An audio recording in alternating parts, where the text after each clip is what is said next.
Hello, this is Rolf from Tesla Owners US, and we are at Gruber Motors Company again. And we have some special things to show you again. And I was just at a podcast or at the YouTube cast from Gruber Motors, and I'm gonna put that link in this movie here as well. And I want to show you some little bit extras there, what we also found out. And it comes after the intro. Hear the birds and see the sun. Side by side our fears are done. Oh, the good times just begun. Oh, we know what we have, let's hold on tight. Found what we're looking for in life. Welcome back to Gruber Motor Company, the auto shop of the future. What we have for you here today is a very unusual Tesla Roadster. It was a Roadster that I bought 2 years ago from a customer that asked us if we were interested in buying a dead bricked Roadster. Well, at the time, we had plenty of parts cars, and you can see over there we've got 6 of them there and 2 more outside. And I really hesitated buying a brick Roadster for 2 reasons. One is we have a lot of parts cars at the time, and it was a fully intact car, and we usually buy parts cars that are total, smashed up. They cannot be put back on the road. It would be sacrilegious to take a beautiful car like this and part it out. So I deliberated for some time and finally decided, you know, the customer really does need to sell his car, so we bought it. That's Roadster Sport. It's a Roadster Sport. When we talked to him, he said, you know, I can't tell what the mileage is on it, but it's around 20,000 miles or more. When we finally fired it up last month, we found that it only has 8,500 miles on the odometer.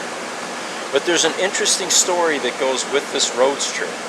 And that is, at the time that the customer was selling it to us, he mentioned that this has a mutant motor in it, an experimental motor that somehow got away from Tesla.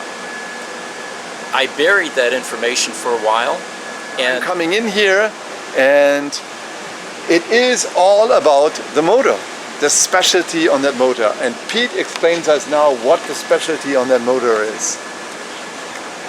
So we had this car sitting outside for 2 years and dead and bricked. We realized that we get a lot of PEMs these days from all over the globe. We had one from Belgium here, Japan, Canada, China, and anyway, when a PEM comes in for rebuild from outside the United States, we don't get the car with it. We would prefer to have the car so we can do a full test. So what we needed was a second Roadster test car that we can put the power electronics module in for a full test. Yeah. So we took one of our parts cars, we fixed the battery in it, and we put a battery together that would make this car functional again, 2 years after we bought it bricked.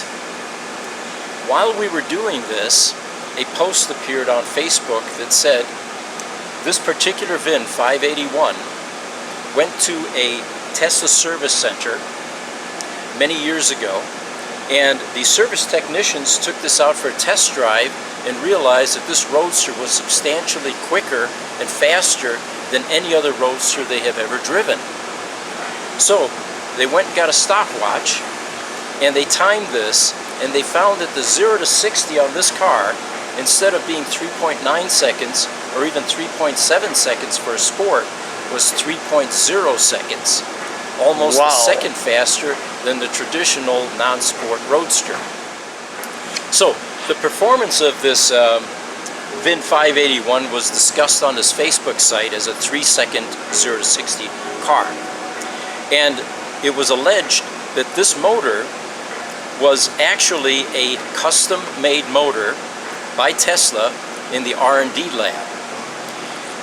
At the time that this was at the service center and the technicians noticed that it was substantially quicker, they called Tesla Corporate and asked them, how did we end up with a car this quick?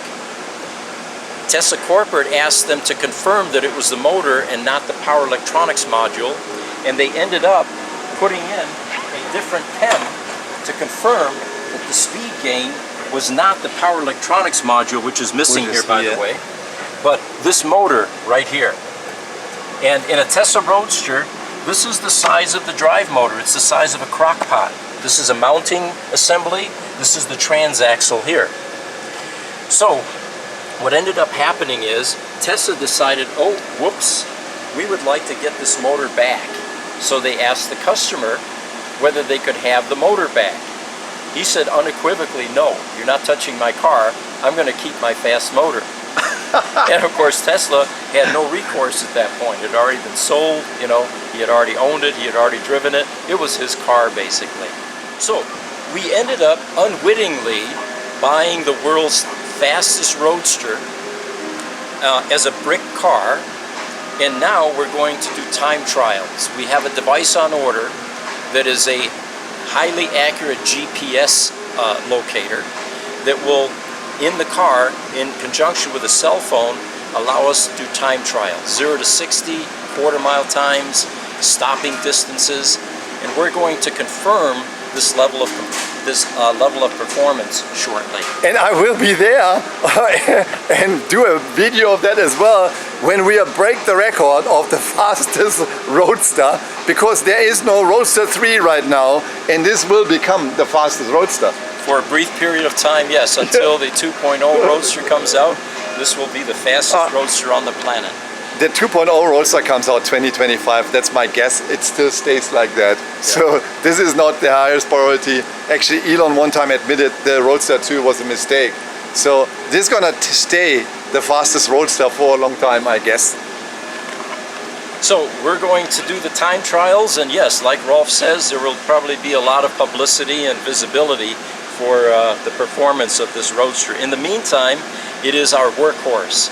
When we get a power electronics module from out of the country, we rebuild it. It needs to be tested. It goes in this car, which is also probably a good test because it makes that PEM work harder than the normal motor would. Yes, exactly, because now the PEM gets a little stressed because there's a motor which actually pulls much more. Exactly, right? Yes. It pulls more amperage out of the PEM through the battery, and then you can see that do all of the components last. So some of the technical details that we've been hearing is that for this motor, they actually hand wound the motor very carefully.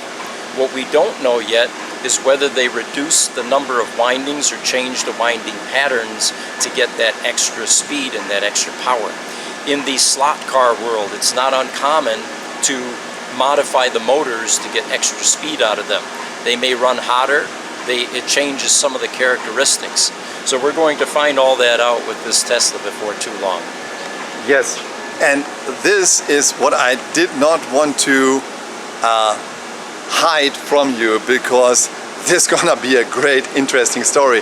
And guys, if you like that channel, thumbs up, subscribe to the channel, subscribe to Gruber Motors Company as well, because Pete is doing a podcast every week, and it's gonna be live again. And there's a lot of interesting things, including those ones to come. See you next time.